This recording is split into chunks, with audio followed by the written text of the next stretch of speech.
ಎಲ್ಲರಿಗೂ ನಮಸ್ಕಾರ. ರಾಯರ ಕಿಚನ್ಗೆ ಸ್ವಾಗತ. ಇವತ್ತು ನಾನು ಹೀರೆಕಾಯಿ ಹಾಗೆಯೇ ದೊಣ್ಣಮೆಣಸಿನ್ಕಾಯಿ ಎರಡನ್ನೂ ಬಳಸ್ಕೊಂಡು ಹೀರೆಕಾಯಿ ದೊಣ್ಣಮೆಣಸಿನ್ಕಾಯಿ ಎಣ್ಗಾಯನ್ನು ಹೇಗೆ ಮಾಡೋದು ಅಂತ ನೋಡ್ಕೊಂಡು ಬರೋಣ. ಇದು ರೊಟ್ಟಿ, ಚಪಾತಿ ಹಾಗೆ ಬಿಸಿ ಅನ್ನಕ್ಕೂ ಕೂಡ ತುಂಬಾ ಚೆನ್ನಾಗಿರುತ್ತೆ. ನೀವು ಒಮ್ಮೆ ಈ ಮೆಥಡಲ್ಲಿ ಮಾಡಿ ನೋಡಿ, ತುಂಬಾ ಚೆನ್ನಾಗಿರುತ್ತೆ.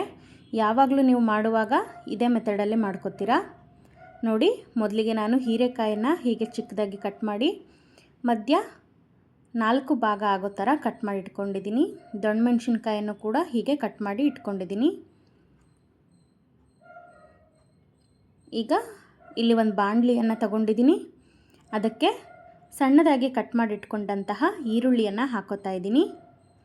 ಹಾಗೆಯೇ ಇದಕ್ಕೆ ಸ್ವಲ್ಪ ಕಾಯಿ ತುರಿಯನ್ನು ಹಾಕ್ಕೊಳ್ಳೋಣ. ಸ್ವಲ್ಪ ಉಪ್ಪನ್ನು ಹಾಕೋತಾ ಇದ್ದೀನಿ. ಹಾಗೆಯೇ 2 ಟೇಬಲ್ ಸ್ಪೂನ್ ಆಗುವಷ್ಟು ಸಾಂಬಾರು ಪುಡಿಯನ್ನು ಹಾಕ್ಕೊಂಡಿದ್ದೀನಿ. ಹಾಗೆಯೇ ನಾನಿಲ್ಲಿ ಗೂರಳ್ಳನ್ನು ಹಾಕೋತಾ ಇದ್ದೀನಿ.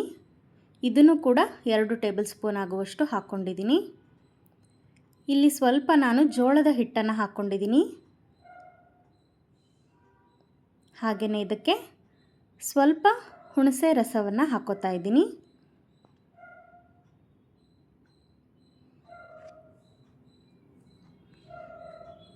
ಇದಕ್ಕೆ ನಾನು ಸ್ವಲ್ಪ ಬೆಲ್ಲದ ಪುಡಿಯನ್ನು ಹಾಕೋತಾ ಇದ್ದೀನಿ. ಹಾಗೆಯೇ 2 ಟೇಬಲ್ ಸ್ಪೂನ್ ಆಗುವಷ್ಟು ಎಣ್ಣೆಯನ್ನು ಹಾಕೋತಾ ಇದ್ದೀನಿ. ಈಗ ಇದೆಲ್ಲದನ್ನು ಹಾಕ್ಕೊಂಡು ಚೆನ್ನಾಗಿ ಮಿಕ್ಸ್ ಮಾಡ್ಕೊಳ್ಳೋಣ. ನಾನಿಲ್ಲಿ ಕೈಯಲ್ಲಿನೇ ಚೆನ್ನಾಗಿ ಮಿಕ್ಸ್ ಮಾಡ್ಕೋತಾ ಇದ್ದೀನಿ. ಮಿಶ್ರಣ ನಿಮಗೆ ಗಟ್ಟಿ ಅನಿಸಿದ್ರೆ ಸ್ವಲ್ಪ ನೀರನ್ನು ಹಾಕಿ ಕೂಡ ಮಿಕ್ಸ್ ಮಾಡ್ಕೋಬಹುದು. ನೋಡಿ, ಹೀಗೆ ಎಲ್ಲ ಚೆನ್ನಾಗಿ ಮಿಕ್ಸ್ ಮಾಡ್ಕೊಂಡು ಇಟ್ಕೊಂಡಿದ್ದೀನಿ. ಈಗ ಈ ಮಿಶ್ರಣ ರೆಡಿಯಾಗಿದೆ. ಇದನ್ನು ನಾವು ಕಟ್ ಮಾಡಿ ಇಟ್ಕೊಂಡಂತಹ ಹೀರೆಕಾಯಿಗೆ ತುಂಬ್ಕೋತಾ ಇದ್ದೀನಿ. ನೋಡಿ, ಮಧ್ಯ ನೀವೇನು ಕಟ್ ಮಾಡಿ ಇಟ್ಕೊಂಡಿದ್ರಲ್ಲ ಅಲ್ಲಿ ಈ ಮಿಶ್ರಣವನ್ನು ತುಂಬ್ಕೋಬೇಕಾಗತ್ತೆ. ಹಾಗೆಯೇ ನಾನಿಲ್ಲಿ ದೊಣ್ಣಮೆಣಸಿನ್ಕಾಯನ್ನು ಕೂಡ ಕಟ್ ಮಾಡಿ ಇಟ್ಕೊಂಡಿದ್ನಲ್ಲ ಅದಕ್ಕೂ ಕೂಡ ಹೀಗೆ ಮಧ್ಯ ತುಂಬ್ಕೋತಾ ಇದ್ದೀನಿ. ಹೀಗೆ ನೀವು ಏನು ಕಟ್ ಮಾಡಿ ಇಟ್ಕೊಂಡಿದ್ರಲ್ಲ ಎಲ್ಲ ತರಕಾರಿಗಳಿಗೆ ತುಂಬಿ ಪಕ್ಕದಲ್ಲಿ ಇಟ್ಕೋಬೇಕಾಗತ್ತೆ.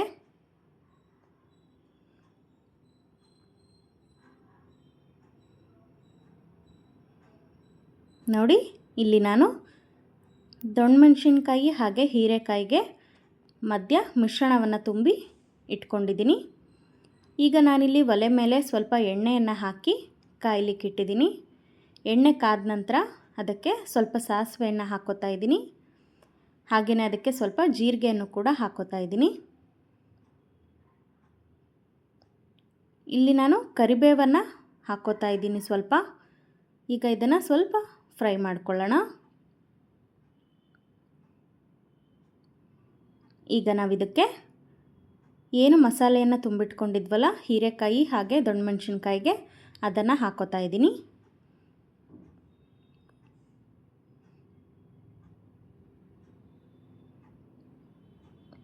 ಈಗ ಇದನ್ನು ಎಣ್ಣೆಯಲ್ಲಿ ಸ್ವಲ್ಪ ಫ್ರೈ ಮಾಡ್ಕೊಳ್ಳೋಣ.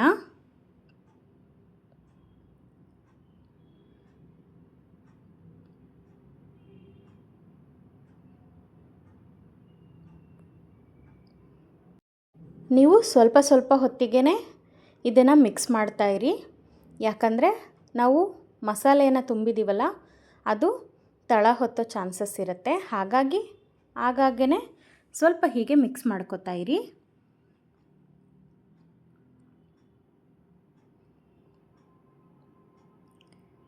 ಹಾಗೆಯೇ ನಾವು ಆವಾಗಲೇ ಏನು ಮಿಶ್ರಣವನ್ನು ರೆಡಿ ಮಾಡ್ಕೊಂಡಿದ್ವಿ ಅದು ಉಳಿದಿದ್ದರೆ ಅದನ್ನು ಕೂಡ ಇದಕ್ಕೇ ಹಾಕ್ಕೊಳ್ಳಿ. ಹಾಗೆಯೇ ನಾನು ಇದಕ್ಕೆ ಸ್ವಲ್ಪ ನೀರನ್ನು ಹಾಕಿ ಅದನ್ನು ಕೂಡ ಹಾಕೋತಾ ಇದ್ದೀನಿ. ನೀರು ಹಾಕ್ಕೊಂಡು ಮತ್ತೆ ಇದನ್ನು ಒಂದು ಸಲ ಮಿಕ್ಸ್ ಮಾಡಿ ಕುದಿಲಿಕ್ಕೆ ಬಿಡೋಣ.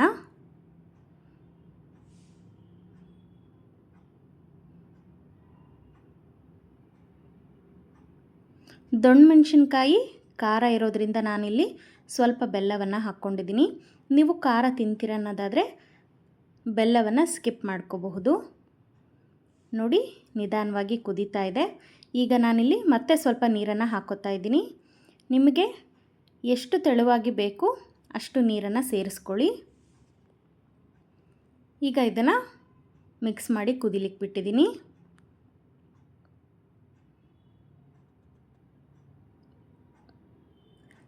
ನಾವಿಲ್ಲಿ ಮಿಶ್ರಣವನ್ನು ರೆಡಿ ಮಾಡುವಾಗ ಉಪ್ಪನ್ನು ಹಾಕ್ಕೊಂಡಿದ್ವಿ. ನೀವು ಮಧ್ಯ ಒಮ್ಮೆ ರುಚಿ ನೋಡಿ ಉಪ್ಪನ್ನು ಸೇರಿಸ್ಕೊಳ್ಳಿ.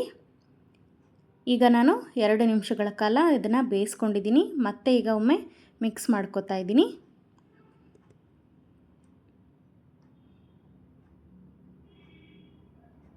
ಹುಳಿ ಬೇಕಾದರೆ ರುಚಿ ನೋಡಿಕೊಂಡು ಮತ್ತೆ ಸ್ವಲ್ಪ ಹುಣಸೆ ರಸವನ್ನು ಹಿಂಡ್ಕೊಳ್ಳಿ.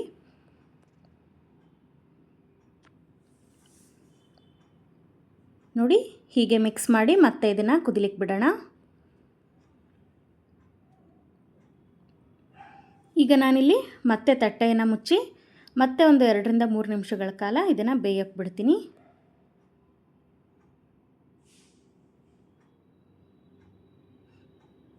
ನೋಡಿ ನೀವಿಲ್ಲಿ ನೋಡ್ತಾ ಇರ್ಬೋದು ತರಕಾರಿ ಸ್ವಲ್ಪ ಬೆಂದಿದೆ ಅರ್ಧದಷ್ಟು. ಈಗ ಮತ್ತೆ ಒಮ್ಮೆ ಮಿಕ್ಸ್ ಮಾಡ್ಕೋತಾ ಇದ್ದೀನಿ. ಇದನ್ನು ನೀವು ಎಲ್ಲಿವರೆಗೂ ಬೇಯಿಸ್ಕೋಬೇಕು ಅನ್ನೋದಾದರೆ ಹೀರೆಕಾಯಿ ಹಾಗೆ ದೊಣ್ಣಮೆಣಸಿನ್ಕಾಯಿ ಮೆತ್ತಗೆ ಬೇಯೋವರೆಗೂ ನೀವು ಬೇಯಿಸ್ಕೋಬೇಕಾಗತ್ತೆ. ನೀವು ಚಮಚದಲ್ಲಿ ಹೀರೆಕಾಯಿನ ಒತ್ತಿ ನೋಡಿದರೆ ಕಟ್ಟಾಗುತ್ತೆ. ಅಲ್ಲಿವರೆಗೂ ನೀವು ಇದನ್ನು ಬೇಯಿಸ್ಕೋಬೇಕು. ನೋಡಿ ಮತ್ತೆ ಚೆನ್ನಾಗಿ ಮಿಕ್ಸ್ ಮಾಡಿ ಇದನ್ನು ಕುದಿಲಿಕ್ಕೆ ಬಿಟ್ಟಿದ್ದೀನಿ. ಮತ್ತು ನಾನಿಲ್ಲಿ ತಟ್ಟೆಯನ್ನು ಮುಚ್ಚಿ ಬೇಯೋದಕ್ಕೆ ಬಿಡ್ತೀನಿ. ನೋಡಿ ಇವಾಗ ನಿಮಗೆ ಗೊತ್ತಾಗ್ತಿದೆ ಅಲ್ವಾ, ದೊಣ್ಣಮೆಣಸಿನ್ಕಾಯಿ ಹಾಗೆ ಹೀರೆಕಾಯಿ ಚೆನ್ನಾಗಿ ಬೆಂದಿದೆ. ಇಷ್ಟ ಆದರೆ ಆಯಿತು. ಒಲೆಯನ್ನು ಆಫ್ ಮಾಡ್ಕೊಳ್ಳಿ.